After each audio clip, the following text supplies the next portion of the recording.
쇼생크 탈출이라는 영화가 있었습니다. 여러분 아마 다들 보셨을 거예요. 거의 보지 않은 분들이 없을 정도로 유명한 영화였죠. 그 다음에 해리슨 포드가 주연했던 도망자라는 영화를 또 보셨는지 모르겠어요. 저는 이제 주로 영화를 너무 좋아해서 설교 때 이제 영화 얘기를 좀 많이 하는데, 팀 로빈스의 그 쇼생크 탈출은 억울하게 누명을 써서 감옥에 갇혀서 결국에는 그걸 탈옥하게 되는 한 사람의 이야기였죠. 그걸 보면서 비록 그가 탈옥범이고 또 그런 탈옥의 과정을 준비하는데 이 시청자, 이 영화를 보는 사람들의 감정이 뭐죠? 잘 탈옥했으면 좋겠고, 탈옥범을 우리가 응원하고 있잖아요. 해리슨 포드의 도망자도 보면 억울하게 누명을 써서 진범을 찾기까지 그가 고통스러워하면서 도망을 다니는 그 스릴감, 그 긴장감. 누구를 응원하죠? 경찰을 응원하는 게 아니라 도망자를 응원하고 있어요. 왜냐하면 다 억울함 속에서 감옥에 갇혔고 억울함 속에서 도망을 다니고 있었기 때문이죠. 이걸 한번 이렇게 그 도망자의 입장으로 생각해보고 탈옥한 사람들의 입장을 생각해보면 그 매일의 삶이 어땠을까? 잠시도 발 뻗고 잠을 잘 수도 없고 늘 갇혀서 두려워하는 그런 두려움 속에 사는 것이 이런 탈옥범들 또는 도망자의 삶이지 않겠습니까? 그런데 인생도 좀 그와 같은 것 같아요. 그럼 발 뻗고 주무신 적이 있으세요? 물론 발을 뻗고 주무셔서 쭈그리고 자진 않지. 발 뻗고 잠을 잘 못 잔다는 얘기가 신체적인 게 아니고 마음의 문제인 거잖아요. 우리 이 세상을 살아가는 인생이 발 뻗고 잠을 자는 평안함이 있냐는 거죠. 쉽지 않아요, 인생이. 우리가 탈옥범도 아니고 잘못도 저지르지 않았지만 마치 도망하는 사람처럼 이 세상을 살아요. 안식이 없죠. 평안도 없고 늘 걱정과 염려 속에 살아갑니다. 사실 이게 인생이에요. 그리고 이게 이 세상에서의 삶이에요. 그럼 신기하지 않습니까? 넓은 집, 좋은 집, 그 다음에 저는 우리나라가 이렇게 잘 사는 줄 몰랐어요. 길바닥에 포르쉐가 이렇게 큰 한 차인 줄 처음 알았어요. 지나고 난 포르쉐고 BMW는 무슨 국민차 같아. 몇 년 만에 지금 이렇게 됐어요. 코로나 시기를 지나면서. 저는 우리나라가 잘 사는 건 알았지만 제가 가끔 홍콩에 와 있는지 예전에 홍콩에서 살았을 때 느낀 건데, 홍콩에는 한국차가 별로 없어요. 거의 일본차 아니면 그 BMW 벤츠를 타고 다니거든요. 한국차가 이제 많이 들어가기 시작했죠. 이제 최근에 많이 들어가기 시작했는데, 그래서 가끔은 제가 홍콩에 살고 있나? 그런 느낌이 정도로. 근데 그렇게 삶을 살아도 다 무슨 심정처럼 살죠? 도망자처럼 살아요. 왜? 그 차를 어떻게 얻었을까요? 대출로 얻었죠. 은행과 함께 협력을 해서 쫓기는 삶을 사는 거예요, 인생이. 우리 인생에서 과연 발 뻗고 편안하게 살 수 있을까? 인생의 끝은 과연 무엇일까?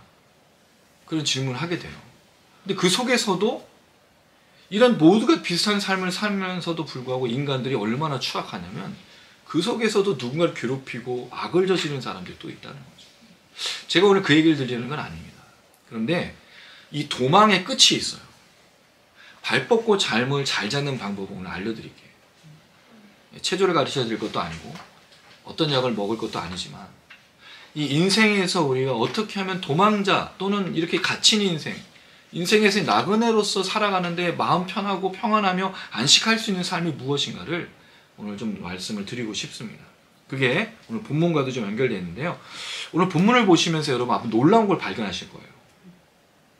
이 롯의 이야기를 이렇게 자세하게 보신 적이 거의 없으시죠, 여러분? 아브라함 얘기로 넘어가고 롯의 얘기를 다루지 않아요. 그리고 소돔과 고모라가 멸망한 건 다 동성애 때문을 알고만 있잖아요. 근데 사실 동성애만으로 보기도 어렵고 정확하게는 추적을 해봐야 돼요. 근데 이 땅이 정말 악한 땅이라는 건 알 수 있어. 왜? 새로운 사람들이 오는 그 사람들을 성적이든 무엇이든 폭력을 행사하려고 하는 것이 문제니까. 근데 여러분 이게 소돔과 고모라만이 아니잖아요. 인도나 이런 나라를 가면 여행객들이 살인을 당하고 성폭행을 당해서 죽는 일들이 비일비재하지 않습니까? 이게 지금 21세기에 있는 현실이에요. 우리 대한민국에서도 안전하다고 하지만 지금도 정말 악한 많은 일들이 일어나고 있어요. 이게 소돔과 고모라의 문제만은 아니라는 거죠. 사람은 악합니다. 사람은 순수하지 않아요. 우리가 순수하지 않다고, 악하지 않다는 걸 어떻게 알 수 있죠? 아이들이 하는 행동을 보면 알 수 있어요. 아이들 세계에도 뭐가 있죠? 일침이 있어요. 아이들 세계에도. 너무 무서운 거예요. 어떻게 보면 인생이라는 것 자체가 악한 겁니다. 소돔과 고모라만 악한 게 아니지. 소돔과 고모라면 심판받으라고 말하는 건 아니라는 거예요. 지금 이 시대도 사실 굉장히 악하고 그런 시대를 살아간다는 거죠. 자, 그 속에 오늘 롯이라는 사람의 역할이 나타나요. 롯은 어떤 사람인 것처럼 보이세요? 두 가지 질문밖에 없어요. 하나는 그가 의인이냐, 하나는 그가 의인이 아니냐는 거죠. 롯은 의인일까요? 의인이 아닐까요? 의인이 아닌 것 같아요. 네, 의인이 아닌 것 같아요. 자, 그럼 이런 질문을 또 드릴 수 있어요. 그럼 롯이 소돔에서 구출을 받은 게 구원일까요? 이 질문 되게 중요한 질문이거든요. 롯이 소돔에서 구출을 받은 게 구원이냐는 거예요. 영적인 하나님 나라의 백성으로 들어가는 그런 과정이냐는 거죠. 그렇게 보기가 어렵습니다. 그래서 롯은 의인으로 등장하는 게 아니고 하나님의 어떤 역사를 강조하는 거로 등장하고 있는 거예요. 그래서 이 본문은 이렇게 읽어야 돼. 소돔과 고모라의 악함만 얘기하는 게 아니라 우리가 이걸 왜 얘기하면 18장에서 무슨 얘기를 했죠? 하나님의 나라는 의와 정의를 얘기했잖아요.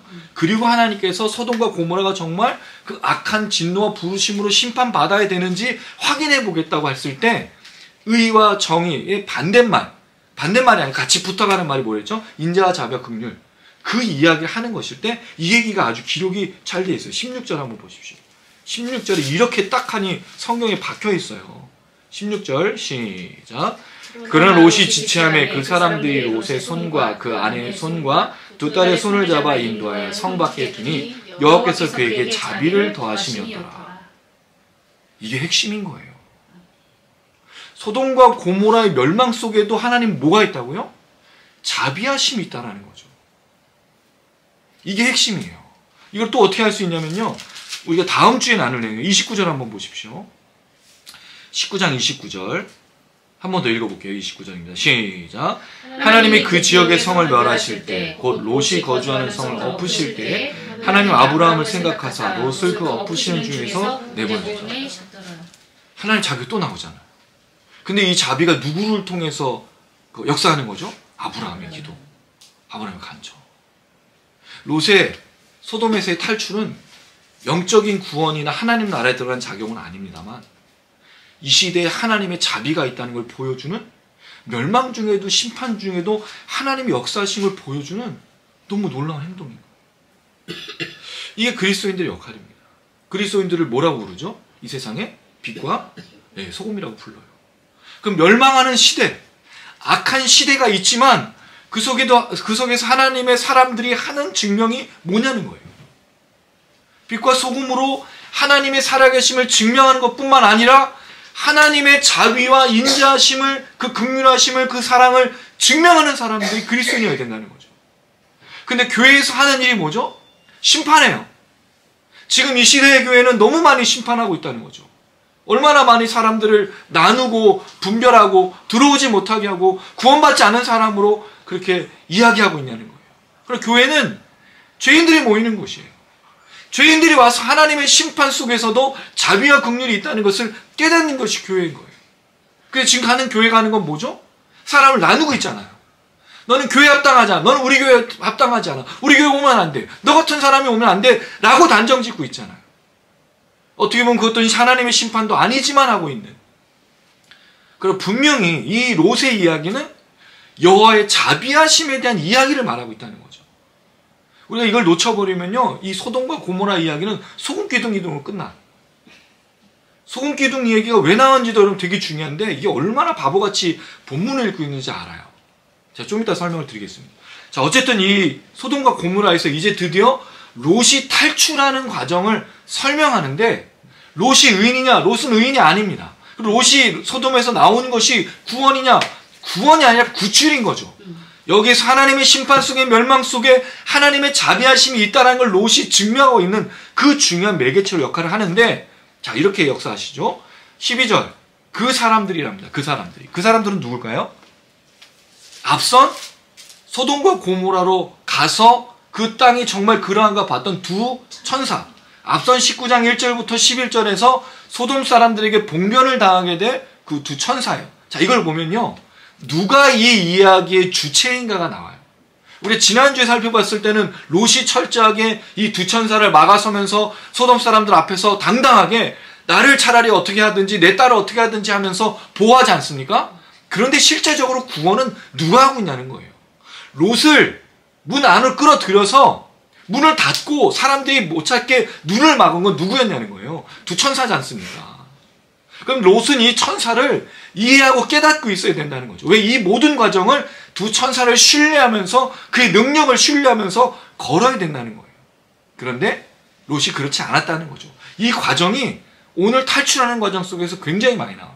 두 천사에 대한 무지, 두 천사에 대한 의심, 두 천사에 대한 확신하지 않는 지혜가 얼마나 잘 나타나는지를 보여줍니다. 이걸 보면 우리가 정말 하나님을 제대로 깨닫고 있고 믿고 있느냐를 알 수 있어요. 하나님을 제대로 믿고 깨닫는 사람의 특징이 있고 그렇지 않은 자들의 특징이 나타나거든요. 그게 오늘 롯의 모습입니다. 자, 롯에게 말하죠. 이 외에 내게 속한 자가 또 있느냐? 내 사위나 자녀나 성 중에 내게 속한 자들을 다 성 밖으로 이끌어내라. 놀라운 건. 지금 이 두 천사가 누구를 구원하기 왔죠? 롯을 구원하기 왔는데 롯만이 아니고 롯에 속한 자라는 거죠. 거기에 사위도 있고 그 다음에 그의 가족들이 있으면 다 같이 이 소돔 멸망하기 전에 나가라고 얘기하고 있다는 거예요. 그럼 두 천사는 롯과 관련된 많은 사람들을 구출하기 위해서 왔다는 거죠. 그러나 소돔에서 정작 구출을 받는 건 누구밖에 없다는 거예요? 세 사람밖에 없어. 이게 아브라함을 기도했던 그 아브라함을 간청했었던 것 중에 10명의 의인이 있다면 소돔을 멸망시키지 말아라고 얘기했지만 10명의 의인이 없어서 소돔이 멸망당하고 롯과 그 두 딸은 의인이 아니었기에 구출은 받지만 하나님의 구원 속에 있지는 않다는 걸 보여주고 있는 거죠. 참 복잡한 사건입니다. 그랬을 때 13절 이렇게 얘기합니다. 13절 한번 읽어볼게요. 13절 시작. 그들에 대한 부르짖음이 여호와 앞에 크므로 여호와께서 이것을 멸하시려고 그러셨나니 우리가 멸하리라. 자, 천사의 목적은요 심판이에요. 이게 굉장히 중요한 부분이에요. 두 천사가 여기 온 목적은 누구죠? 뭐죠? 심판이에요. 그래서 여러분 여기서 이제 좀 이따 읽어보면 두 천사가 이 롯과 아내를 잡아가지고 강권적으로 손을 붙잡고 그 성 밖으로 나가요. 그런데 롯에게 그 다음에 그 아내에게 두 딸에게 뭐라고 명령하냐면 산으로 도망하라 그래. 그래서 질문이 생기죠. 그 손잡고 어딜 가면 돼? 산으로 바로 가면 되잖아. 그럼 왜 안 가냐는 거야. 한 번도 생각해보지 않았어요. 네. 아니 그냥 이거를 손에 손 잡고 벽을 넘어서 성을 넘어서 지금 성 밖으로 갔으면 차라리 어디로 가면 돼요? 산으로 도망가면 됐지. 거기도 내려두면 되는 거 아니야. 근데 거기서 성 밖으로만 인도하고 나가라고 말하잖아요. 산으로 도망가라고 그러잖아. 왜냐면 두 천사의 목적은 뭐기 때문이에요? 소돔을 멸망시키는 게 목적이기 때문입니다. 롯과 동행하지 않아요. 롯에게 지시하고 두 천사는 소돔을 멸망시키기 위해서 거기에 멈추고 있다는 거죠. 그래서 성 밖으로 나가는 거 거기까지만 인도해주고 있어요. 자, 그들에 대한 부르짖음이 뭔가가 좀 애매해요. 그들에 대한 부르짖음이 무슨 뜻일까요? 그러니까 성경을 읽다 보면 표현이 정확하게 드러나지 않는 데가 많이 나와요. 자, 그들에 대한 부르짖음은 18장 한번 보시면요. 이렇게 되어 있어요. 20절. 18장 20절 한번 보시면요. 이렇게 되어 있습니다. 18장 20절 읽어볼게요. 시작. 여호와께서 또 이르시되 소돔과 고모라에 대한 부르짖음이 크고 그 죄악이 심히 무거우니. 자, 이걸 어떻게 해석하냐? 그들은 분명히 소돔과 고모라가 맞아요. 소돔과 고모라에 대한 부르짖음이 무슨 뜻이냐는 거죠. 두 가지로 해석이 가능합니다. 하나는 소돔과 고모라의 악함에 대해서 누군가 울부짖으며 기도하는 부르짖음이 될 수 있고, 두 번째는 소돔과 고모라 자체의 악이 너무 커서 마치 그게 비명소리처럼 드러나는 그 악, 거기서 나타나는 고통, 괴로움, 그 모든 것이 드러나는 부르짖음으로 볼 수 있다는 거죠. 첫 번째는 누군가 소돔과 고모라를 위해서 기도하는 내용이고, 두 번째는 소돔과 고모라의 악이 너무 커서 고통스러운 그것이다. 이 둘 중에 어떤 것 같습니까, 여러분? 예. 후자. 예, 후자. 예, 2번. 다른 분들은요?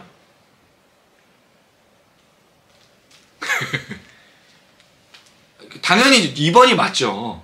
근데 이걸 왜 그들에 대한 부르짖음을 해서 이렇게 되어 있냐는 거예요. 맞죠, 여러분? 그들에 대한 부르짖음 여호와 앞에 크므로 여호와께서 이것을 멸하시고 우리를 보내셨다고 했으면 그 사람들의 간구가 커가지고 여호와께서 우리를 보내셔서 심판한다는 말은 맞지가 않잖아요. 그러니까 이 얘기는 소돔과 고모라의 악행이 너무 커서 사람들이 울부짖으니 심판하러 보냈다라는 것이 맞는 표현이에요. 근데 이게 애매하게 써놨다는 거죠. 그들에 대한 부르짖음이.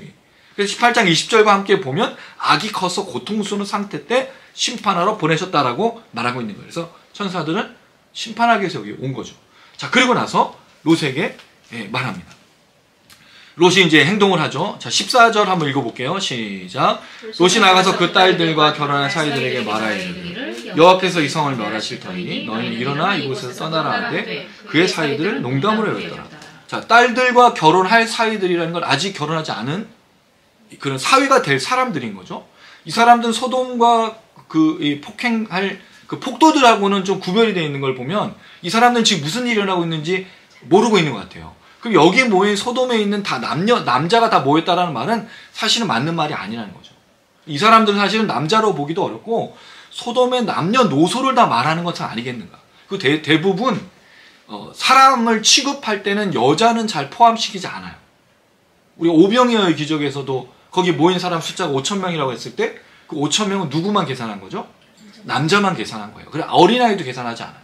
13세 이상을 거의 성인 또는 세를 낼 수 있는 사람으로 보기 때문에 그 사람을 포함해서 오병이어의 기적에는 5,000명이 아니라 약 한 2만 명 정도가 모였을 것이다라고 이제 보고 있는데, 그랬을 때 이 사위들은 무슨 일이 일어나고 있는지는 전혀 모르고 있다는 거죠. 자, 그럼 여기서 뭐가 추정이 가능하냐면요, 아직 어떤 징조가 나타나는 게 아니에요. 소돔에 이 소동이 일어나고 있지만 이것에 대해서 전성이 뭔가 반응하고 있지 않다는 거죠. 그럼 이건 누구와 누구만의 얘기인 거예요? 천사와 롯과의만 이야기인 거예요. 아무도 모르는 그런 얘기라는 거죠. 그래서 사위들을 만나서 얘기합니다. 나가서 만났으니까 사위는 거기 없었다는 거죠. 이 성을 멸하실 거니까 여기서 떠나라고 그 사위들에게 말했어요. 사위들이 뭐로 여겼죠? 농담으로. 근데 농담이 아니에요. 이 말은 짜하크라는 단어인데, 이 단어 어디서 났죠? 이삭 한때 비웃었다 조롱할 때, 그래서 그의 이름이 이츠하크가 됐잖아요. 비웃다. 그 단어를 썼어요. 그럼 이게 정확하게 원어로 보면 무슨 뜻이냐면 사위들의 눈에 이 롯이 조롱거리가 되었다는 뜻이에요. 비웃음거리가 되었다는 뜻이에요. 이게 그냥 농담으로 여긴 게 아니고 이 사위들이 장인어른을 어떻게 본 거예요? 되게 이상하고 좀 정신 나간 사람으로 지금 보고 있다는 거죠. 왜요? 소돔이 지금 어떤 상태라는 거예요? 멸망받을 거니까. 여기서 중요한 게 뭐냐면, 여러분 롯이 소돔을 선택했을 때 그 소돔의 상황이 어떤 상황이었어요? 소돔이 낙후된 국가였습니까? 소돔이 문명이 없었던 곳이었어요? 아니에요. 아브라함과 롯이 이 땅에 와서 그 하란에서 넘어와서 가나안 땅 들어왔을 때 소돔을 결정할 때 롯이 어떤 땅이어서 선택했죠? 그의 눈에 그 땅이 풍요롭고 또 물이 가득하고 마치 에덴 동산과 같은, 그럼 물도 있고 풍요롭다는 건 문화가 있고 문명이 있고 부유한 국가였단 말이에요. 거기 가서 롯이 살았다는 거죠. 그랬으니까. 그런 땅에서 지금 뭐가 일어난다고요? 멸망이 일어난다고 말하고 있는 거예요. 그러니까 이 사위들이 지금 이것을 절대로 받아들일 수가 없다는 거죠. 그러니 비웃고 조롱하는 거예요. 자, 그랬을 때 15절 동틀 때, 자, 시간의 변화가 나타납니다. 시간의 변화가 언제 있었습니까, 여러분? 19장 1절에 저녁 때. 자, 이 19장 1절 저녁 때 전에 어떤 일이 나타나요? 18장 1절에 날이 뜨거울 때. 그래서 이걸 만약에 하루의 일정으로 보면 정오부터 저녁, 그 다음 동틀 때니까 아직 새벽인 거예요. 하루의 이 일정들 속으로 만약 본다면 지금 롯과 천사들 긴박하게 얘기하면서 이제 심판이 될 거라는 말을 하고 있다는 거죠. 그랬을 때 천사가 롯을 재촉합니다. 왜? 급하니까. 왜 급하냐면 뒤에 24절에 보시면 23절 소알에 들어갈 때 해가 돋았더라. 그럼 이제 새벽이 지나고 미명이 올라와서 태양이 뜬 거죠. 그러면 정오, 저녁, 새벽, 아침, 그 하루 만의 사건 속에서 지금 심판이 일어나기 때문에 천사의 마음은 급한 거예요. 그러니 급히 재촉해서 일어나 여기 있는 내 아내와 두 딸을 이끌어내라고 말합니다. 여기 있는이라는 표현이 사실은 원래는 여기 있다라는 뜻이 아니에요. 만나다, 발견하다, 찾다라는 뜻이거든요. 근데 이게 사실은 아내하고 지금 딸이 같이 있는데 왜 여기 있다라고 표현했을까? 이게 만나다, 찾다, 발견하다는 뜻을 썼을까? 그래서 제가 볼 때 이것을 롯에 속한 유일한 사람으로 표현한 것은 아니겠는가? 왜 그렇죠? 두 사이는 거절했고 그 성 중에 이제 롯과 함께 할 수 있는 사람이 없기 때문에 발견한 사람들로 쓰고 있는 거예요. 구출받을 만한 사람은 이제 이 아내와 두 딸밖에 없다라고 롯이 발견한 사람, 롯이 찾은 사람, 롯이 그렇게 얘기했을 때 들은 사람은 이 사람들밖에 없다라고 말하는 것처럼 보여져요. 그때 그 아내와 두 딸과 함께 나가라고 얘기합니다. 왜냐하면 이 성의 죄악 중에 함께 멸망할 것처럼 보이기 때문에 급하게. 그럼 지금 천사는 시간의 속에서 계속 급하게 얘기하고 있는 거예요. 빨리 움직여야 돼. 안 그러면 멸망을 당해라고 계속 재촉하고 있다는 거예요. 천사는. 자, 그런데 신기한 건 롯의 반응입니다. 16절 시작. 그러나 롯이 지체하며 그 사람들이 롯의 손과 그 아내의 손과 두 딸의 손을 잡아 인도하여 성 밖에 두니 여호와께서 그에게 자비를 더하시었더라. 그러나 롯이 지체를 해요. 지체하다는 말은 머뭇거리다는 뜻이거든요. 왜 롯이 지체할까요? 이게 되게 이상해요. 분명히 지금 소돔에서 어떤 사건이 있었죠? 사람들이 몰려와서 두 천사를 어떻게 하려고 하는 심각한 상황 속에서 눈이 어두워져서 자기들을 못 찾고 있는데 폭도들의 소리가 들렸잖아요. 두 천사는 빨리 나가서 사위한테는 금방 가요. 빨리 구하려고 해. 근데 집에 돌아와서는 떠나지 않으려고 해. 왜 롯이 지체하냐는 거죠. 여기서 롯이 의심하고 있는 건 아닌가라는 생각이 들어요. 왜냐하면 뒤에 나오는 소알 땅으로 들어가는 그 과정도 보면 아직 징조가 없어요. 아직 지금 뭔가 움직이고 있는 게 아니라는 거예요. 그리고 왜 그가 갑자기 성 밖으로 갔는데 산으로 안 도망가고 소알로만 가려고 했을까? 이것도 되게 의심스럽거든요. 그가 정말 긴급하고 이걸 심판으로 받아들였다면 어디로 도망가야 되는 게 맞는 거죠? 산으로 가는 게 맞지만 그는 계속해서 변명을 하든지 아니면 다른 말을 꺼내고 있다는 거예요. 그랬을 때 이 천사의 말을 온전히 신뢰했겠는가라는 생각이 드는 거죠. 롯이 정말 이 두 천사를 신뢰하고 믿었겠는가라는 생각이 드는 거예요. 어쨌든 간에 그렇게 지체하니까 이 두 천사의 목적은 뭐였죠?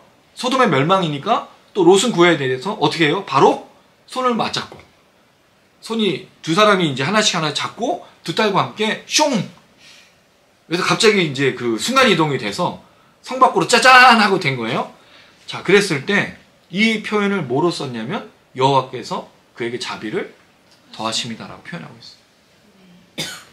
지체합니다, 사람. 사람을 의심하든지 걱정하든지 염려하든지 하나님의 말씀을 이룰 때 그것에 대해서 머뭇거려요. 여러분, 순종이라는 게 결국 쉬운 게 아니에요.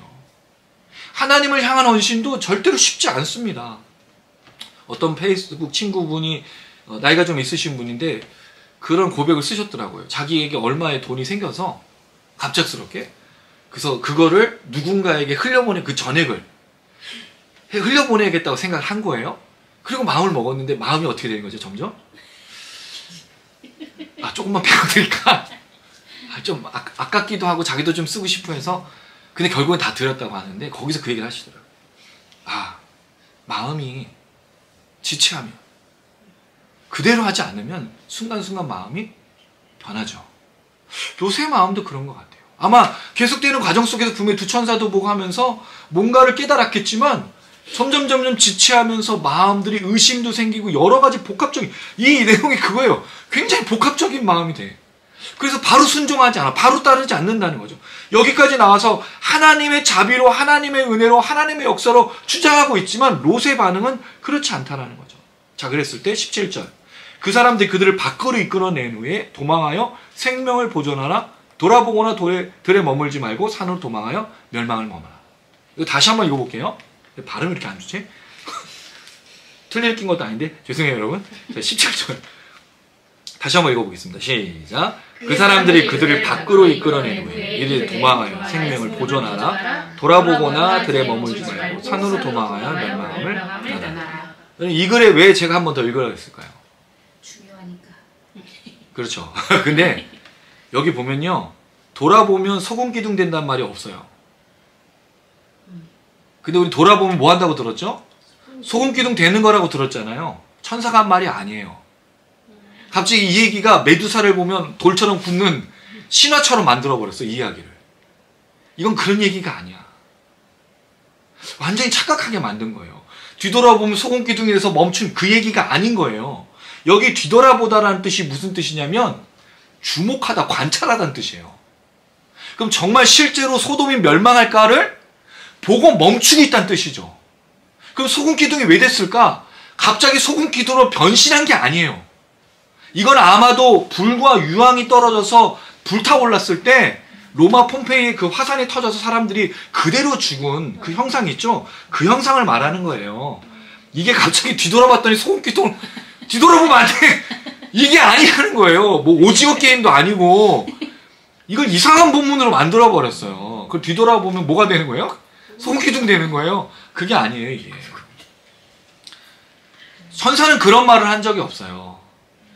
그 소돔을 향해서 미련을 가지거나 그걸 주목해 볼 필요가 없다. 왜? 심판은 명하니까 도망 나와야 되는데 이 여인이 그걸 도망하지 못하고 거기서 불에 타서 또는 소금에 뭔가 이렇게 튀어서 하든지 소금 기둥이란 소금에 변질된 뭐 그런 얘기를 하고 있는 게 아니라는 거죠.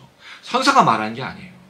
아마 불탄 어떤 화산재처럼 거기에 소금의 입자들이 했던 뭔지는 잘 모르겠지만 그것으로 변한 것을 보는 게 더 맞지 않겠느냐라는 생각이 들어요. 왜냐하면 천사는 뒤돌아보면 소금 기둥 된다는 말을 한 적이 없어요. 만약 그렇게 얘기하면 그 거짓말인 거예요. 잘못 전하고 있는 겁니다. 뒤돌아보지 않을 이유가 뭐죠? 뭐가 임박했기 때문에? 멸망이에요. 불이 내리고 유황이 내리는데 뒤돌아봐요? 제가 좋아하는 영화 중에 2012년에 재난 영화가 있었어요. 거기가 그 지구 멸망이 홍수가 나는데 막 밑에서 다 터지고 화산이 터지고 하는 2012년에 그런 영화가 있거든요. 뒤돌아보면 안 돼. 멈추면 안 돼. 불이 떨어지고 유황이 떨어지는데 그냥 죽는 거예요. 그 다음 땅이 없어지잖아. 그 얘기를 하고 있는 거예요. 이 소돔의 심판이 지금 긴박하니까 뭐하라 그런 거죠? 도망하라고. 멈추지 말라고. 근데 이 천사가 성 밖으로만 데려다 준 이유는 아까도 말했지만 뭘 행하기 위해서? 심판을 행하는 것이 두 천사의 목적이기 때문에 동행하지 않죠. 이건 누구의 몫이에요, 이제? 롯의 몫이에요. 롯은 성 밖으로 구출을 받은 이후에 자기가 가야 될 길을 가야 돼요. 그 가야 될 길 속에 가장 핵심적인 내용이 무엇일까요? 멸망이 아닙니다. 롯이 지금 하나님으로부터 뭐를 입었어요? 자비를 입었잖아요. 두 천사가 와서 아브라함의 간청을 통해 롯이 그렇게 구원을 받았다면 롯은 하나님의 구원을 통해 심판받지 않고 멸망받지 않으니까 어떤 마음으로 살아야 되냐는 거죠. 하나님의 은혜에 감격하여 감사해서 그 자비와 은혜를 가지고 살아가는 삶이 돼야 되는데 이 롯이 놀랍게도 하나님의 은혜와 자비로 살아가는 게 아니라 무엇으로 살아가죠? 두려움과 걱정과 의심으로 살아가요. 이걸 잘 보여주는 사건이 뭐냐면 다음 주에 나눌 30절 19장 30절 한번 보십시오, 여러분. 19장 30절 시작. 롯이 소알에 거주하기를 두려워하여 두 딸과 함께 소알에서 나와 산에 올라가 거주하되 그 두 딸과 함께 굴에 거주하였더니. 여러분, 굴이 좋은 세상이에요? 소알이라는 성이 좋은 세상이에요? 좋은 곳이에요? 누구도 굴에 살지 않아요. 누구도 굴 속으로 들어가지 않는다고요. 근데 구원을 받은 롯이 지금 어디로 들어가죠? 산으로 올라가서 동굴에 가요. 왜? 소알도 뭘 당할까봐? 심판받을까? 멸망받을까? 그럼 지금부터 롯의 삶은 어떤 삶인 거예요? 두려움과 의심과 걱정의 삶이라는 거죠. 사실 소돔으로부터 하나님의 구원과 여호와의 자비하심으로 말미암아 은혜를 입었다면 그는 은혜를 입은 자로 살아가야 돼요. 구원받은 자로 살아가야 돼요.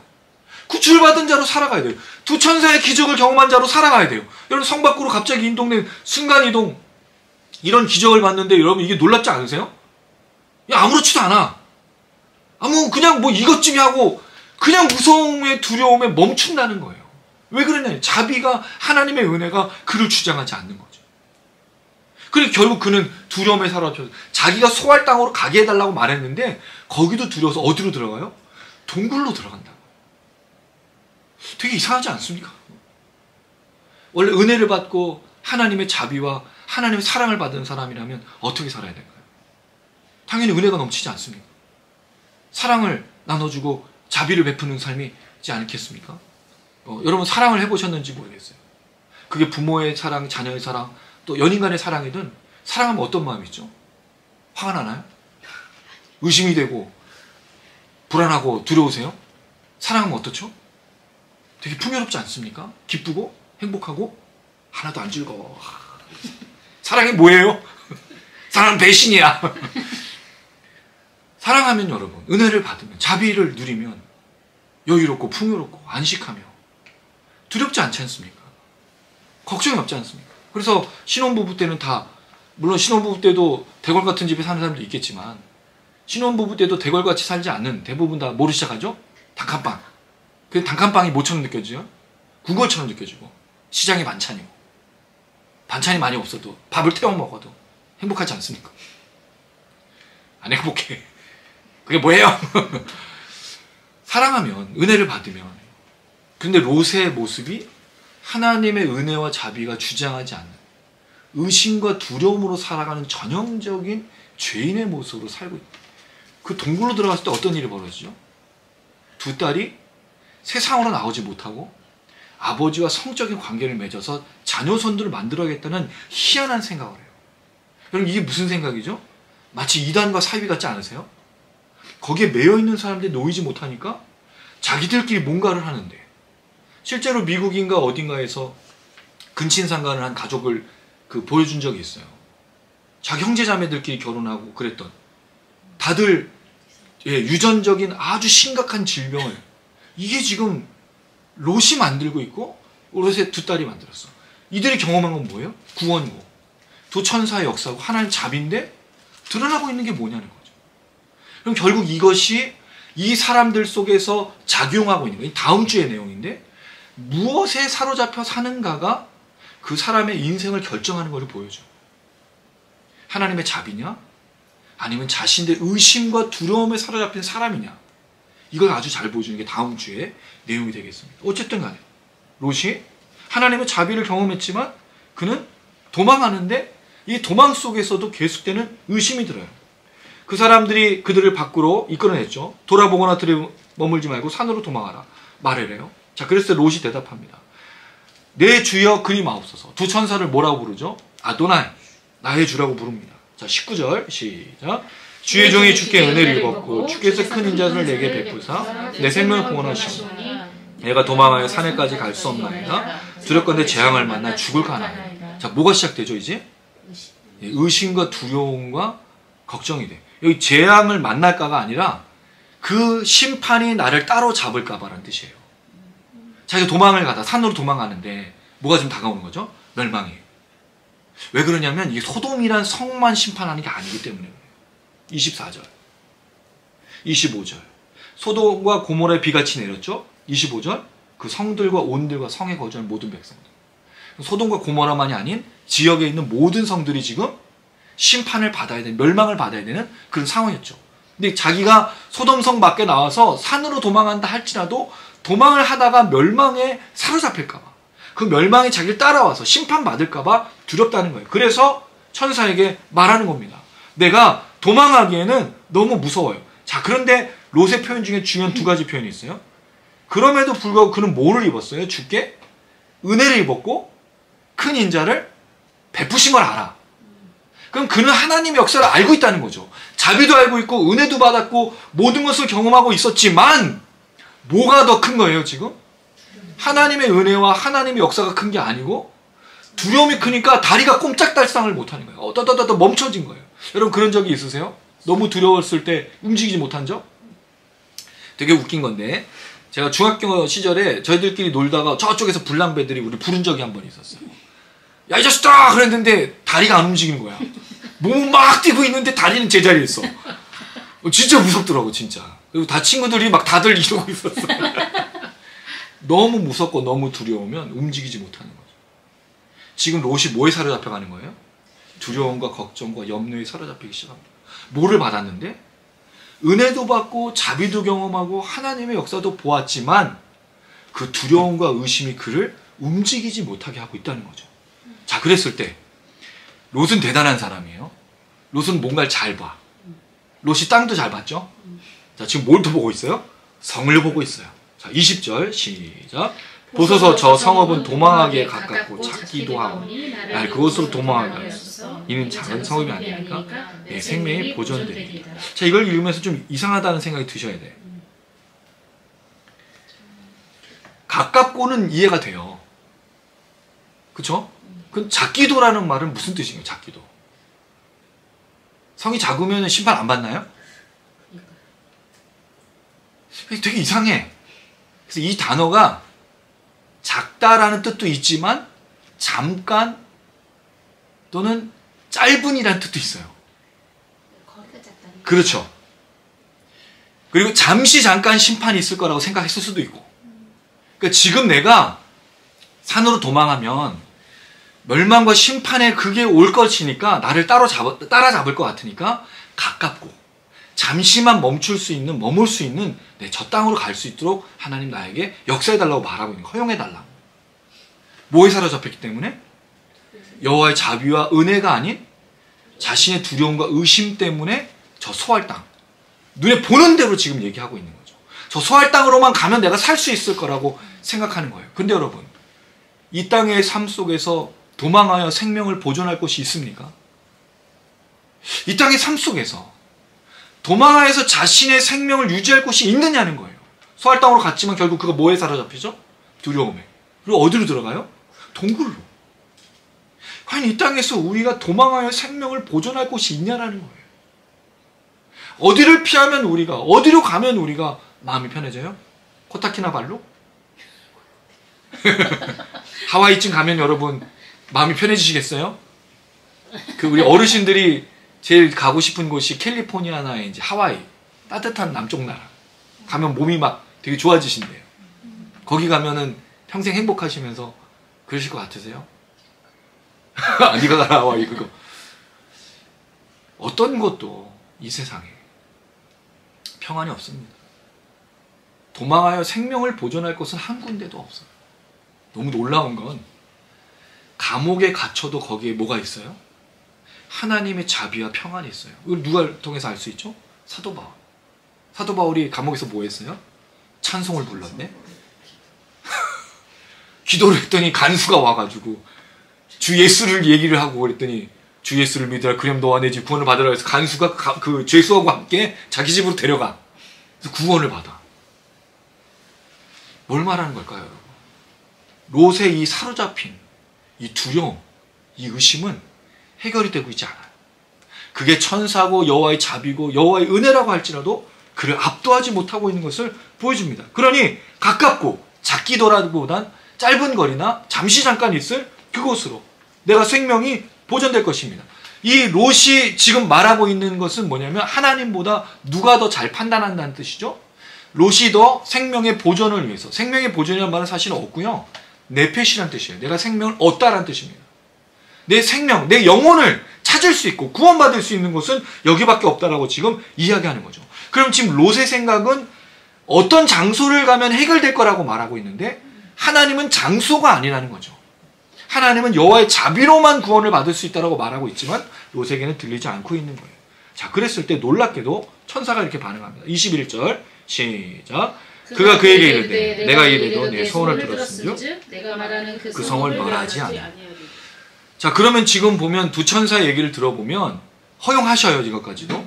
그리고 나서 소알을 멸망시키지 않겠다고 말하는 건 소알까지도 지금 멸망의 그 영역 안에 들어가 있는 거죠. 그럼 소돔과 고모라만 심판받는 게 아니었어요. 소돔과 고모라 일대의 모든, 왜냐하면 사실 소알이라는 것이 소돔과 고모라에 가까웠다면 인근성, 그렇죠. 그렇지 않았겠습니까? 그런데 누구 때문에 심판하지 않는다고요? 롯 때문에. 이것도 되게 이상해. 롯이 의인이 아니라고 그랬어요. 롯이 구원받는 것도 아니라고 그랬어. 그런데 신기하게도 하나님의 자비를 경험한 사람이 있으면 그 땅도 구원하겠다라고 이야기하고 있는 거죠. 그럼 롯의 역할은 뭘까요?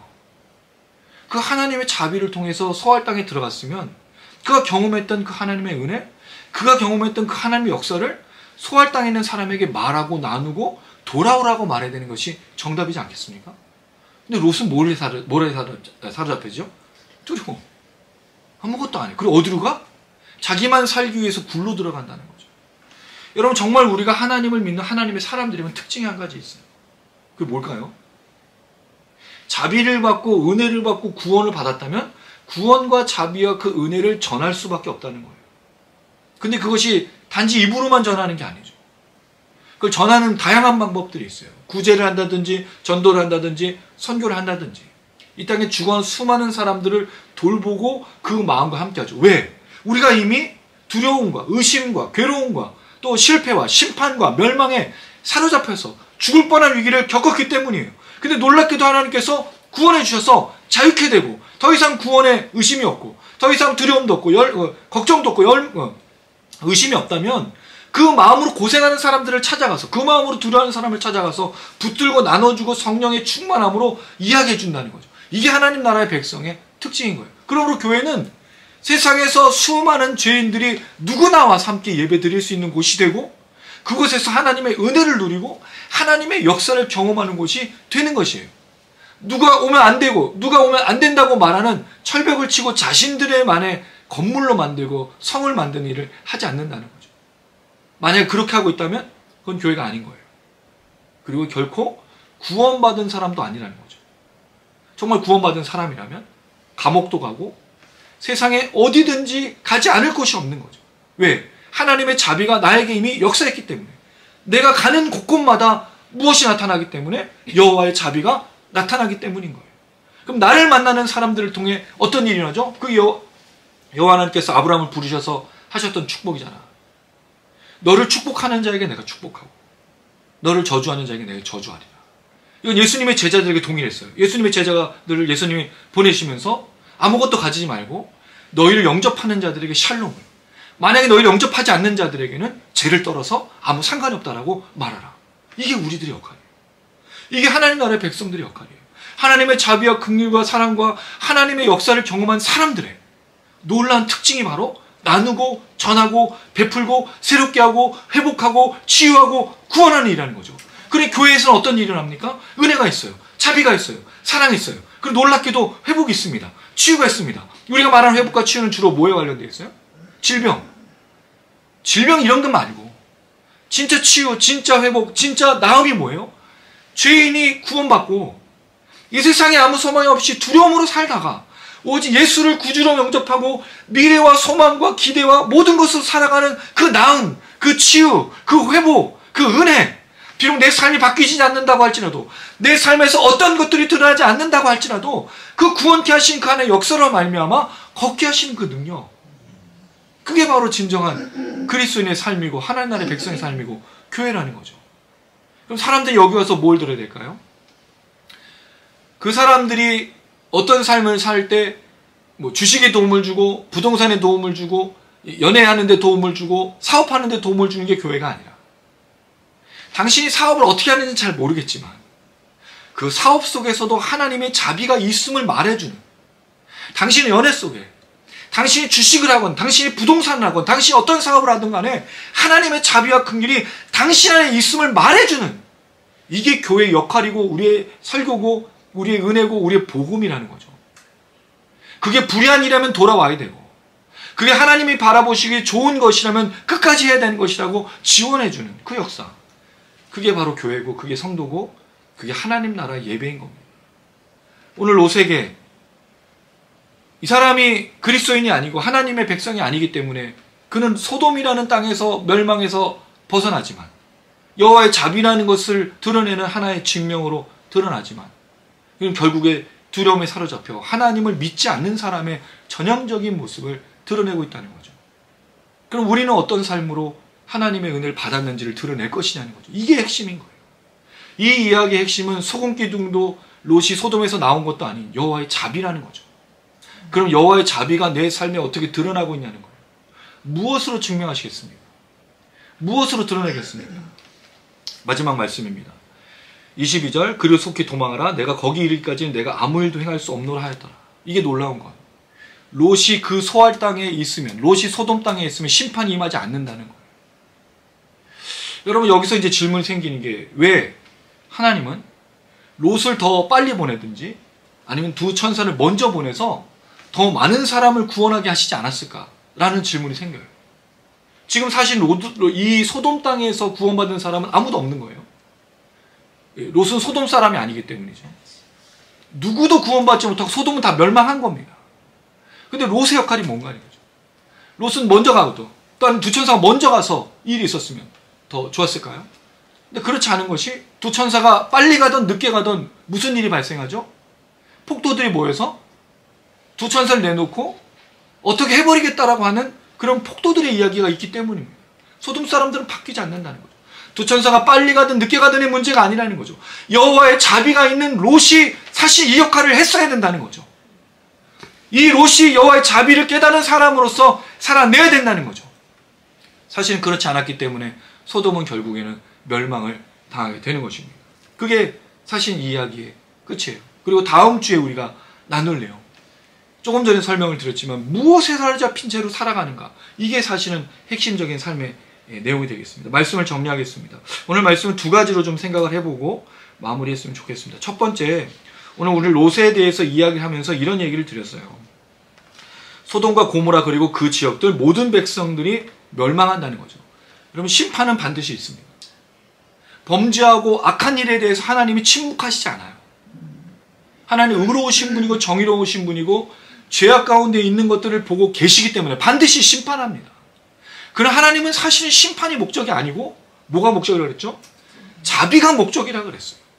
그럼 이 심판이라는 거대한 하나님의 계획 속에 뭐가 엔진으로 움직여야 되느냐는 거죠. 자비잖아요, 자비. 그럼 그 자비라는 것을 드러내주고 있는 사람이 있냐는 거예요. 아브라함이 그걸 드러냈어야 됐고, 롯이 사실은 그 하나님 모르고 있었던 사람이 아니니까 알았다면 드러내고 있어야 되는데 그도 똑같다라는 거죠. 우리는 어떠냐는 거예요. 우리는 이 시대의 하나님의 자비의 원동력으로 이것을 드러내면서 살아내고 있냐는 거예요. 심판이 있지만, 멸망이 있지만 자비가 있다는 것을 증명하고 있는가. 이게 첫 번째고요. 두 번째는 도망하여 생존하라 라고 천사가 이야기합니다. 그러나 롯은 계속해서 도망할 수 없다라고 말해요. 내가 도망하는 것이 두렵다고 말합니다. 그리고 소할 땅으로 자기를 보내달라고 말해요. 사실 여기서의 가장 큰 문제가 뭐냐면 어느 땅으로 가든지 롯은 도망할 수 없다는 거죠. 생명을 보존할 수가 없다는 거죠. 왜요? 생명과 영혼의 구원과 이 모든 것들을 얻어내는 가장 중요한 것이 무엇입니까? 하나님이지 않습니까? 이 땅에서 도망할 데가 없어요.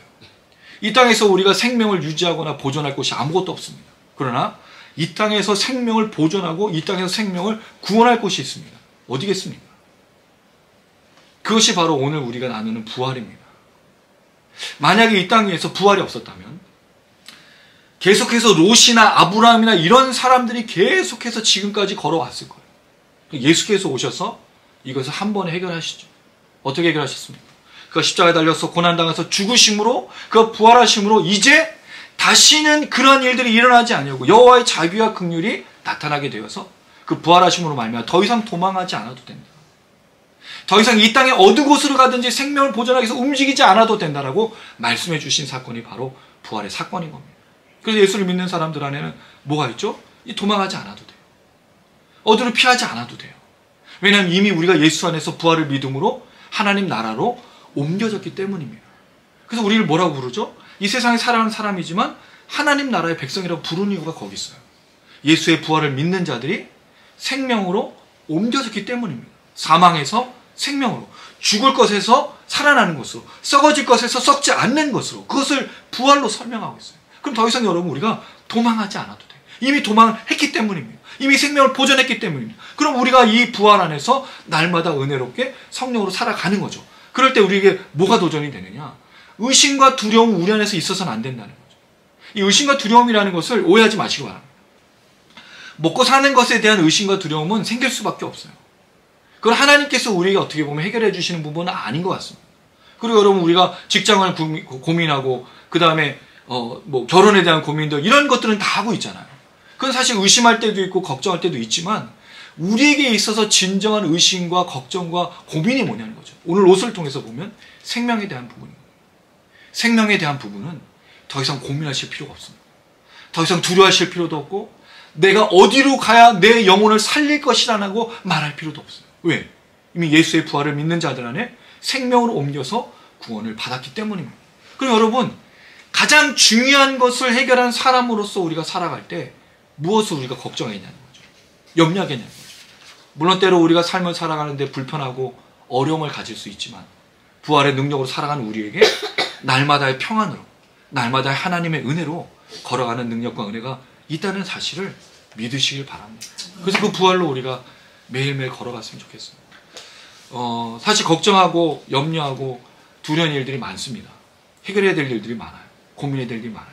그러나 진정으로 우리 안에 갖고 있는 생명, 예수의 부활을 통해서 이제는 더 이상 도망하지 않아도 되는, 이제는 생명을 유지하기 위해서 무언가를 하지 않아도 되는 예수의 부활의 능력으로 매일매일 승리하시는 여러분들 되시기를 주님의 이름으로 축원합니다. 아멘.